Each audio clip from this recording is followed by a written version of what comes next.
Vamos a hacer una aproximación exegética, didáctica y vivencial al Evangelio según San Lucas en el capítulo 6, versículos 27 al 38. Situémonos. Jesús acababa de proclamar las bienaventuranzas. Fueron 4, bien destacadas por el contraste dado por el reverso oscuro de otras 4 infelicidades. De este modo, había proyectado en el cielo de la llanura humana el sueño de vida y el giro decisivo que trae su evangelio del reino para todo el que le sigue.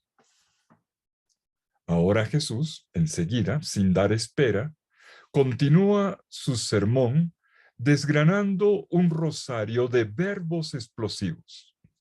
Y el primero de ellos es amar. Amar, pero con una característica fundamental. Amen a sus enemigos. Y de este primer verbo vienen en cascada todos los demás. Y Jesús pronuncia esta enseñanza yendo en contravía, como es su costumbre, porque la primera reacción humana es partir de las malas experiencias, ¿verdad? Malas experiencias que llevan a decir que amar al enemigo es prácticamente imposible, o en el mejor de los casos, quizás un absurdo, o un peligro, o una locura. Pero aquí viene la buena noticia. Jesús nos va a decir el cómo. Abordemos la enseñanza recorriendo las 3 partes que la estructuran. La primera parte la encontramos en los versículos 27 al 31 del capítulo 6 de Lucas y que podemos titular sencillamente desde la primera frase, por su primera frase, como el amor a los enemigos. La segunda parte, en los versículos 32 al 34, acerca de la reciprocidad, pero puesta en crisis, en cuestión por Jesús.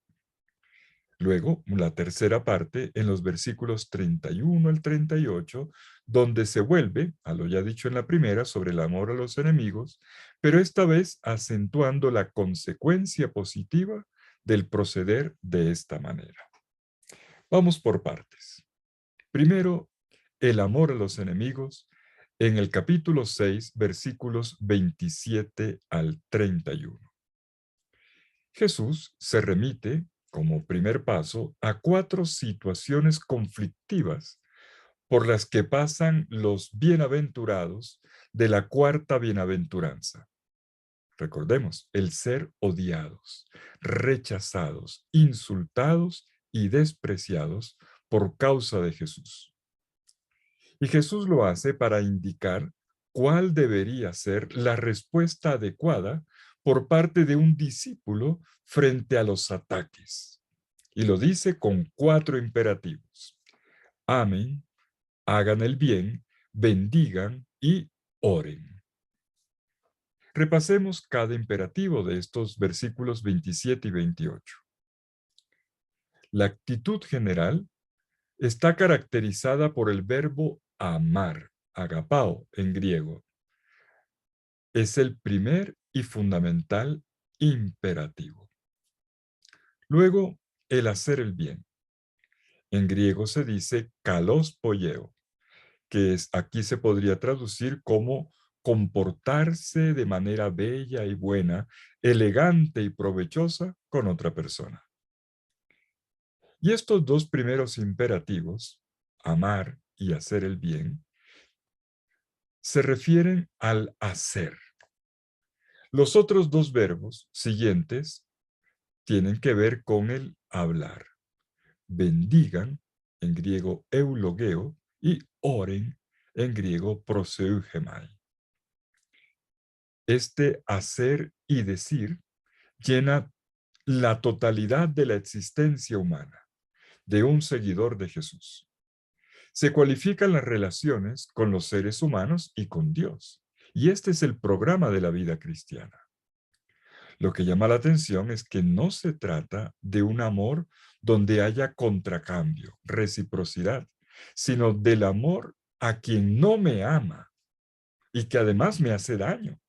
O sea, el amor al enemigo, a quien me mira con desprecio y me trata con desprecio. Notemos cómo cada imperativo pronuncia enseguida quiénes son los destinatarios. Amen a sus enemigos, o sea, a sus contrincantes. Háganles favores a los que les tienen rabia. Bendigan a aquellos que les lanzan insultos, groserías. Oren por los habladores que denigran de ustedes con la lengua, los calumniadores. ¿Dónde está la novedad de esta enseñanza? Podemos contrastar con la experiencia. Ante cualquier amenaza, todo aconseja, huyan del peligro del enemigo. O si pueden, derrótenlo, o al menos háganlo inocuo, desármenlo. ¿No es verdad que esto es lo que habitualmente se hace? Pero Jesús nos sorprende diciendo todo lo contrario. Acérquense al enemigo y denle un giro a las cosas. Transformen la contienda en abrazos, en gestos de cuidado atento, amoroso y constructivo. Jesús dice claramente, amen a los no amables, a los que no se merecen nuestro amor, a los inamables, dice un amigo mío. Pero háganlo con acciones y con palabras concretas, que en vez de destruir, levanten vidas. Es increíble esta manera como Jesús contradice la praxis humana habitual. Es como si Jesús dijera, amen, porque si no se destruirán entre sí. Amen, porque la noche no se espanta incrementando las tinieblas.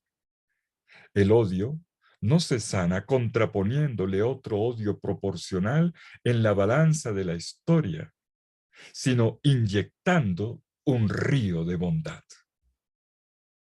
Y a los 4 verbos iniciales, todos ellos pronunciados en segunda persona plural, porque están dirigidos a todos como principios generales, ahora Jesús inmediatamente agrega otros cuatro que son actitudes ejemplares que apelan ahora a cada persona, no con el vosotros o el ustedes, sino con un tú. Lo dice como si estuviera mirando de frente a cada uno de sus oyentes. Pon la otra mejilla, primero. No niegues la túnica, segundo. Tercero, da a quien te pide. Cuarto, no reclames a quien te arrebata lo tuyo. Lo leemos en los versículos 29 y 30. Tenemos aquí también actitudes fuertes, casi en el borde de lo imposible. La primera, al que te pegue en una mejilla, preséntale la otra. Es decir, renuncia al ataque. Preséntate desarmado. Muestra que no tienes nada que defender, ni siquiera a ti mismo. Y el otro entenderá lo absurdo que es ser tu enemigo. La segunda, al que te quite la capa, no le impidas que tome también la túnica. La túnica es la prenda que va pegada a la piel. Por lo tanto, dar la túnica es como quedarse desnudo. Es como decir, yo te doy todo lo que tengo. La tercera, a quien te pide, dale. Yo pregunto, ¿habrá alguien más pesado que quien pide y pide todos los días hasta llevarnos a sospechar que se quiere aprovechar de nosotros? Y la cuarta, al que se lleve lo tuyo, no se lo reclames. Y yo te pregunto, ¿alguna vez te han robado? No necesita comentario. Estamos entonces ante 4 cicatrices para ser sanadas. 4 cicatrices ante quien te ha herido o te está hiriendo o no te quiere. Quien te golpea, quien te roba lo que te pertenece El petulante astuto y aprovechado que siempre pide pero nunca da. Bueno, y Jesús concluye esta parte con la llamada, la famosa regla de oro, que es patrimonio común de todas las religiones. Dice en el versículo 31, traten a los demás como quieren que ellos los traten. Y podemos subrayar aquí la palabra querer. Traten a los demás como quieren que ellos los traten, como ustedes quieren. Volvemos al vosotros, al ustedes. Última instancia del mandamiento es el querer. El mundo que deseas, constrúyelo tú. Lo que deseas para ti, lo que te tiene en vida y te hace feliz. Esto es lo que le darás a tu compañero de camino. Pasemos ahora a la segunda parte de esta lección de Jesús a los discípulos, en el capítulo 6, versículos 32 al 34, en esta ocasión, en Lucas. Hemos terminado la primera parte con la llamada regla de oro, que presupone una reciprocidad. Lo que tú quieres que te hagan, hazlo tú. Trata a los demás como tú quieres que ellos te traten. Pero Jesús enseguida va a decir, atención, esto también los pecadores lo practican. Ellos aman a quienes les aman. Ellos hacen el bien a quienes les hacen el bien. Ellos le prestan dinero a personas que realmente están seguros que les van a pagar. ¿Dónde estaría, por tanto, el distintivo cristiano? Vayamos un momento al contexto. El mundo grecorromano en el que se movía la comunidad del evangelista Lucas tenía muy bien asimilada la cultura del yo te doy, pero si tú me das. Un estilo de vida que todavía hoy se practica y que podemos recoger en el dicho popular, interés cuánto vales. Y Jesús cuestiona este comportamiento repitiendo 3 veces la misma pregunta. Por cierto, la traducción coloca ¿qué mérito tienen? Si ustedes aman a los que los aman, ¿qué mérito tienen? Sin embargo, debo decir que el texto griego no habla de mérito, sino de gracia, todo lo contrario. En griego dice poia himin haris estin, que literalmente es qué gracia hay entre ustedes. No ha dicho mérito, sino gracia. ¿Qué gracia hay en ustedes? Por lo tanto, si aman a los que los aman, qué gracia hay en ustedes. Y así con los 3 ejemplos que Jesús pone. Jesús está describiendo aquí un estilo de vida que está privado, carente de la haris. Haris aquí es la gratuidad. Valga decirlo, haris es un término que cualifica el obrar de Dios con nosotros, que es un obrar de puro amor. Y esto es lo que llamamos en la teología la gracia de Dios. Pero también cualifica nuestros comportamientos humanos, cuando actuamos desde la gratuidad, no haciendo las cosas con la expectativa de un salario o de una recompensa. Entonces actuamos por gratuidad. Y viene la pregunta, ¿cómo vivir esta gratuidad? ¿Cómo superar la lógica mundana del yo te doy, pero si tú me das? Y la respuesta está en la tercera y última parte. Versículos 35 al 38. Jesús parte de esto. Atención, para un discípulo suyo, las relaciones humanas no son bipolares, yo y el otro, nada más. No, son más bien tripolares, yo y el otro, sí, pero ambos puestos bajo la mirada misericordiosa de Dios. Siendo así, la óptica cambia radicalmente. Mis acciones no estarán condicionadas por lo que el otro me vaya a dar a cambio, sino por lo que, en primer lugar, precedentemente, Dios me ha dado a mí, lo que Dios ha hecho por mí. y esto mueve mi comportamiento.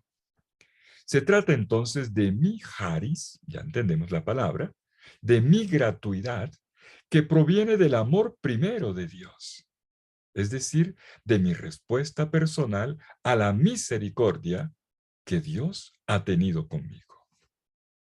Y veamos cómo ocurre. Esta originalidad se ha expuesto ya en un versículo anterior, en el versículo 35. Los imperativos, amen y hagan el bien, que fueron dichos al inicio, se repiten ahora en la tercera parte. Pero Jesús adiciona a esta frase, que además duele en el bolsillo. Presten sin esperar nada. Es curioso, ¿saben? Uno esperaría que Jesús hubiera dicho, presten sin esperar la paga o el contracambio. Esto, de hecho, está insinuado en el versículo 34.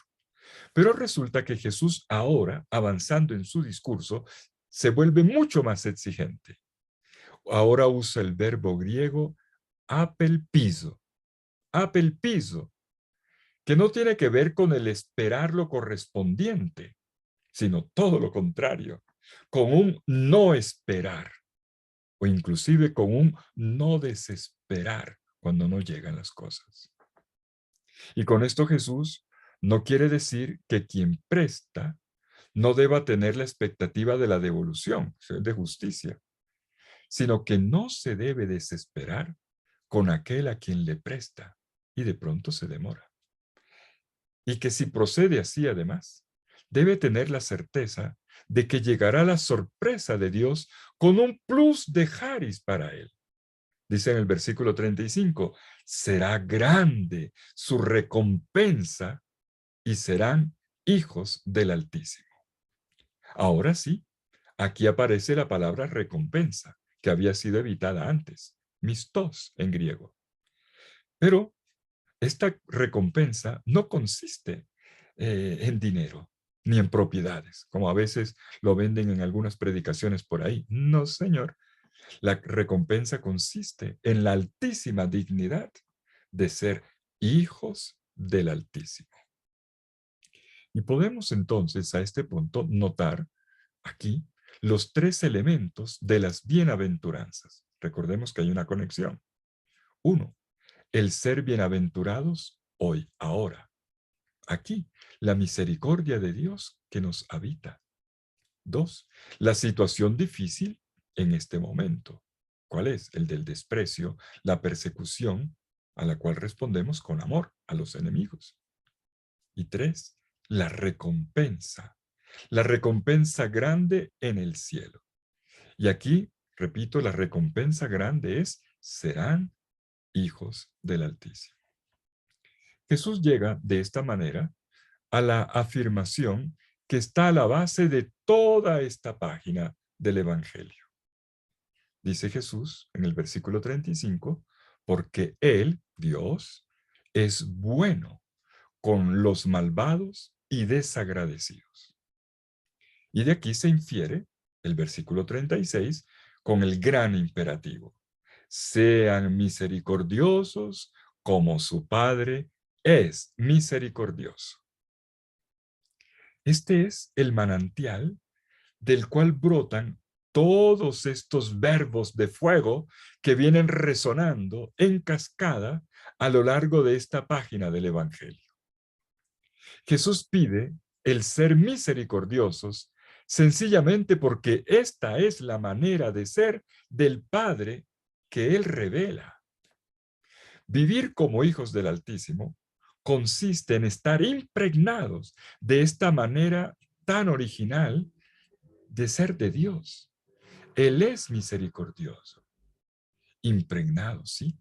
Y además reflejar esto, irradiarlo en todas nuestras relaciones. Y viene la pregunta, ¿cómo es que se desborda a través de mí, de ti, de todos, la misericordia de Dios hacia los demás que nos rodean? Bueno, y aquí se entiende, hacia el enemigo. Es a esto que responden, a esta pregunta, a lo que responden los versículos conclusivos de nuestro Evangelio de hoy. Los versículos 37 y 38, y que se pueden resumir de esta manera. Puesto que Dios ha obrado misericordiosamente con nosotros, estaremos en condiciones de practicar otros 4 imperativos. ¿Se han fijado que hoy es el Evangelio de los 4, 4, 4? Tenemos ahora 4 imperativos. Los imperativos del desborde de la misericordia de Dios que nos habita. 1. No juzguen y no serán juzgados. 2. No condenen y no serán condenados. 3. Perdonen y serán perdonados. Y 4. Den y se les dará.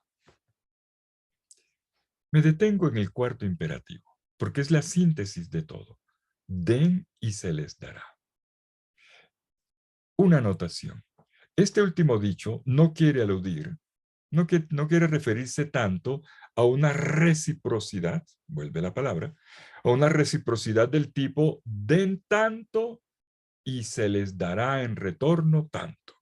No, más bien es un den porque ya les fue dado por Dios.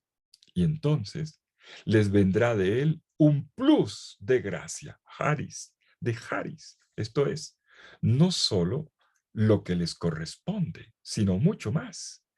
Una medida generosa, colmada, remecida y desbordante.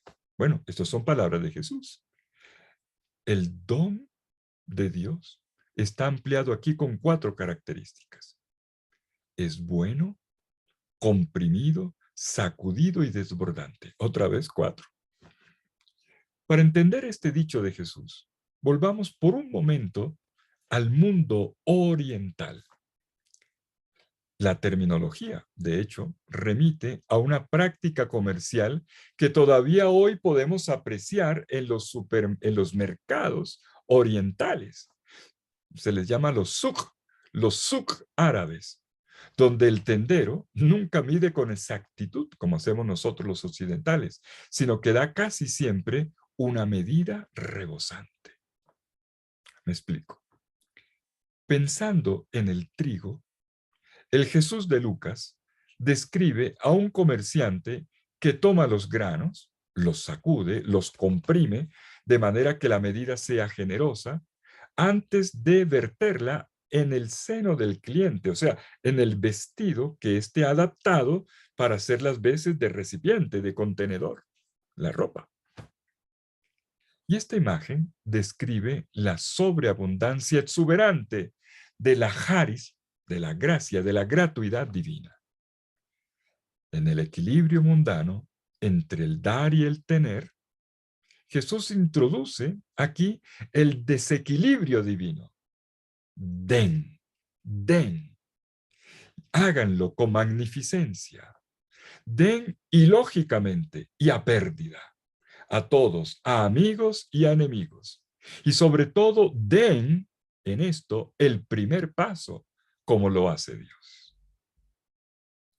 Bueno, concluyamos. ¿Qué nos queda de esta enseñanza de Jesús? Amen a sus enemigos, ha dicho Jesús desde la primera línea. Se trata de amar allí donde parece imposible, donde no hay terreno, donde las relaciones se han estropeado. Se trata de un amor activo, de manos que hacen el bien, de túnicas donadas, de préstamos sin retorno, de verbos concretos que se traducen en un hacer que elimina el concepto del contrincante. Jesús elimina el concepto de enemigo. ¿Cómo les parece? Jesús, para esto, no convoca héroes en su reino, ni atletas llamados a empresas imposibles. Este es el regalo del Evangelio. Jesús simplemente pide, sean como el Padre, sean realmente sus hijos. Este es el Evangelio de la víctima que se ocupa del violento, abriéndole los brazos del perdón, haciéndole favores, diciéndole palabras de bendición y orando por él. En una persona así se asoma la aurora del reino.